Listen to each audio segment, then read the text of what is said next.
Welcome to Warhammer Warscroll Review. In this kit compare, we're going to be looking at two Beastclaw Raiders units, the Thundertusk Beastriders and the Stonehorn Beastriders. Warscroll Review. Kit compare. Kit compare takes two similar units and decides a better option. This video focuses on the Beastclaw Raider battle line unit, the Beastrider. Thundertusk or Stonehorn, which should you build?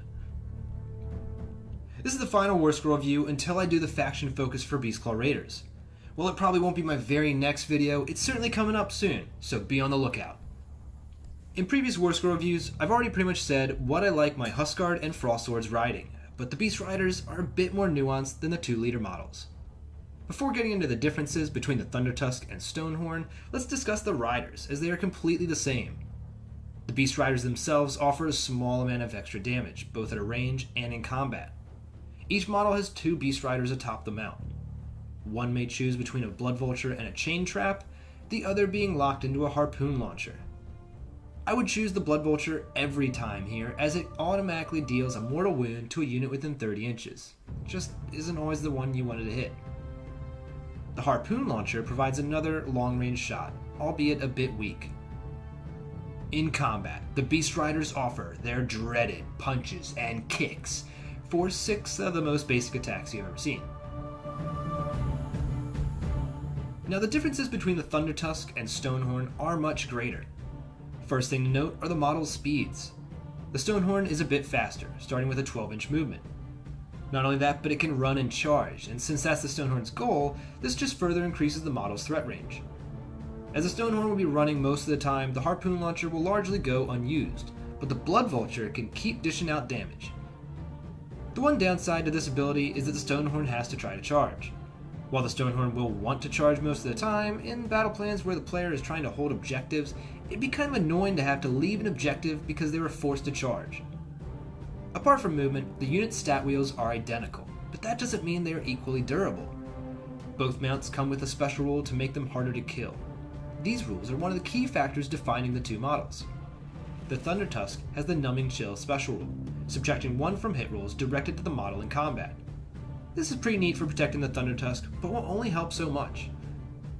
The Stonehorn's ability, Stone Skeleton, provides a better defense. The rule halves the damage characteristic of weapons that target the beast.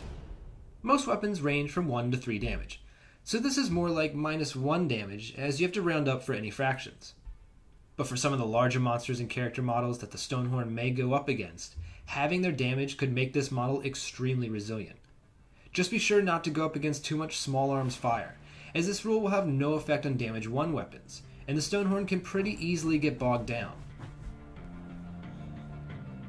Offensively, the models serve different purposes. The Thundertusk primarily deals damage at a range, while the Stonehorn rushes to the enemy and deals damage in combat.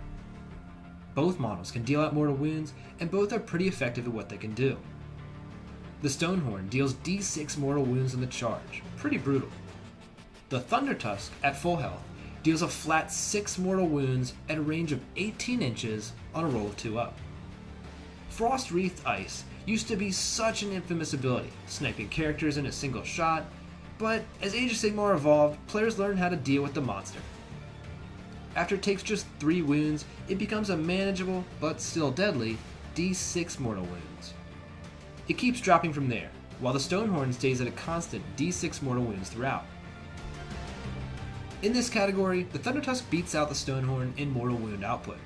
Being able to do a flat 6 mortals at a range is pretty insane, but just note that after 3 wounds, you're not going to be dealing the flat 6 mortals. In combat, the models are also pretty different. The Thundertusk offers 1 decent weapon, while the Stonehorn offers 2 pretty brutal weapons. Both of the monster's crushing weapons are pretty similar, but the Stonehorn offers D6 attacks instead of a constant 4 like the Thundertusk. The Stonehorn's other weapon are its horns. At full strength, the weapon has 6 attacks at Ren -2, damage 3. This makes the Stonehorn an absolute beast. With the changes in the General's Handbook 2018, the Stonehorns are now 320 points, which is 20 points less than the Thundertusk. It's a small point difference, but in a faction that runs out of points very quickly, it is sometimes a valuable savings. As both Warscrolls are in the Beastclaw Raiders faction, they benefit from mostly the same synergies. The battle traits do affect the models a bit differently though. Beastclaw Stampede is far more useful for the Stonehorn since it will be charging in so often, granting reroll 1s to wound. The Everwinter's Blessing would mostly be just as useful to either monster, though the mortal wound damage within 3 inches will trigger with the Stonehorn a bit more as the Thundertusk avoids combat. But other than this result, the Thundertusk and Stonehorn love the extra movement or reroll 1s to save equally. In terms of units to support your Beastriders, the Huskguard on Thundertusk is a great support model for the Beastclaw Raiders faction. Healing back to a unit D3 wounds or allowing a nearby unit to reroll wound rolls of 1. This healing ability is extremely important to a Beastclaw force. For a Stonehorn, it almost means twice the amount of wounds are healed, due to the Stone Skeleton ability having the weapon's damage characteristics. For a Thundertusk, it may mean bumping up on the damage table, dealing more mortal wounds with their deadly snowballs. Usually, it will be better to opt for the healing since the Beastclaw Raiders battle trait already offers reroll 1s to wound on the charge.